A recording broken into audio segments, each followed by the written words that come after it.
Magandang araw po sa ating lahat. Ako nga po pala si Prof. Beverly. Share ko lang po yung natutunan ko tungkol dito sa New Empowered Consumerism Orientation. Number 1 po is yung A, attitude. 80% of attitude. Bakit po 80% of attitude? Kasi ito po yung pinaka-importante sa lahat, ang magkaroon tayo ng good attitude para maging successful tayo in life. Next is yung 20% skills. Bakit 20% lang? Kasi ang skills naman po is natututunan at madedevelop pa naman natin yung mga skills natin day by day. Kasi ang learning naman po is continuous process po siya. So, next is avoid natin yung alam ko na yan. For example, sa akin is yung topic kahapon, tapos topic din the next day. Anong tawag dito?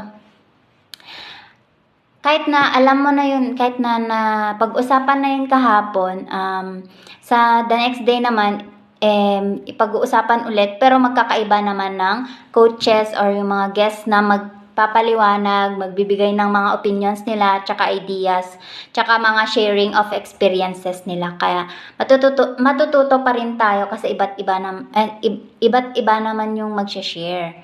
Yun.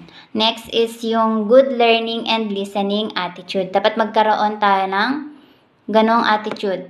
Bakit? Kasi dapat lagi tayong makikinig sa kanila, sa mentors natin. At kailangan matuto tayo sa kanila. Kasi para sa atin naman yung ginagawa nila. Next po, yung positive mental attitude. Dapat lagi tayong positive kahit na ilang beses na tayong na-reject. For example, as for me, na nag-try na ako sa prospecting. Ilang beses na akong na-reject, pero ina-accept ko yon as in a positive way. Kasi may natutunan naman ako doon. Ano pa ba? Kasi tsaka ang failure naman kasi part yan ng success. So, number 2, meron tayo ng B, belief. So, kailangan ibuhos natin yung 100% na pagtitiwala natin sa team natin, sa mga coaches, sa mentor, sa board of directors, sa products natin. Kailangan maniwala tayo doon. At saka lalong-lalo sa company, pati sa sarili natin. Kailangang magtiwala din tayo sa sarili natin na kaya nating gawin yung business at magiging successful din tayo someday. Number 3 is yung commitment. Ito, gaya nga as bago ako dito at tapos OFW pa ako, binibigay ko yung best ko, ginagawa ko yung best ko na matuto dito sa ating business kahit ano pang mangyari. Ayun. Binibigyan ko pa rin siya ng oras kahit busy ako sa trabaho pag wala na akong ginagawa. Yun. Next, meron tayo number 4 is yung D, stands for discouragement or determination. Discouragement. Kahit na sinasabi nila na yung kahit na dinidiscourage ka na nila, kailangan tawag dito? Determinado ka pa rin na i-continue yung business kahit ano ba yung sinasabi nila tungkol sa'yo na walang mangyayari dyan, ganyan. Dapat determinado ka pa rin na gawin yung business, tuloy mo lang. Parang sa akin, itutuloy ko pa rin kahit na may mga rejections, ganyan. Para kasi, yun nga,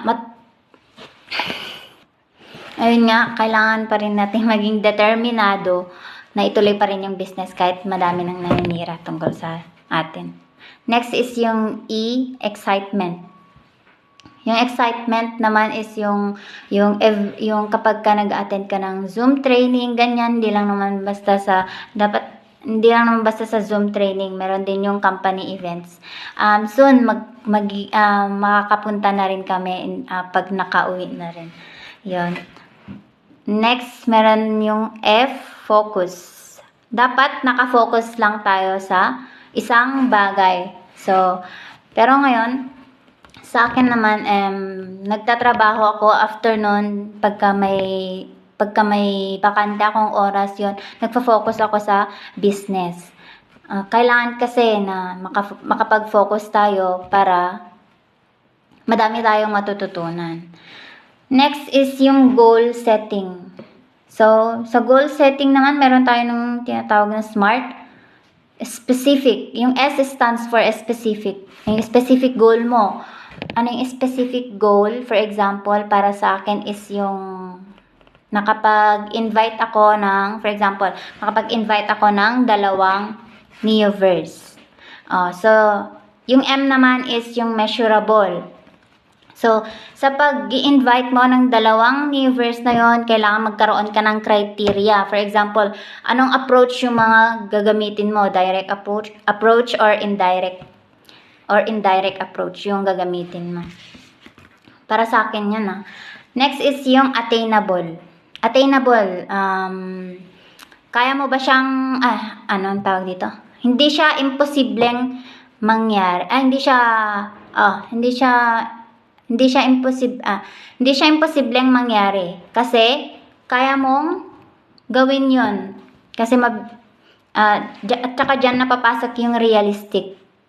Na, dun sa gagawin mo, dun sa specific goal mo na yon, kasi posible naman talagang mangyari na makakapag-invite ka ng 2 Neoverse.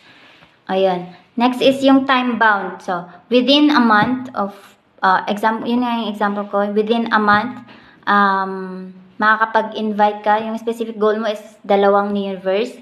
Within a month, tapos gagamitin mo mga criteria mo, kung direct approach man yan or indirect approach. Tapos, ma-attain talaga yan kasi posibleng mangyari po yun kung magsisikap ka talaga na gawin.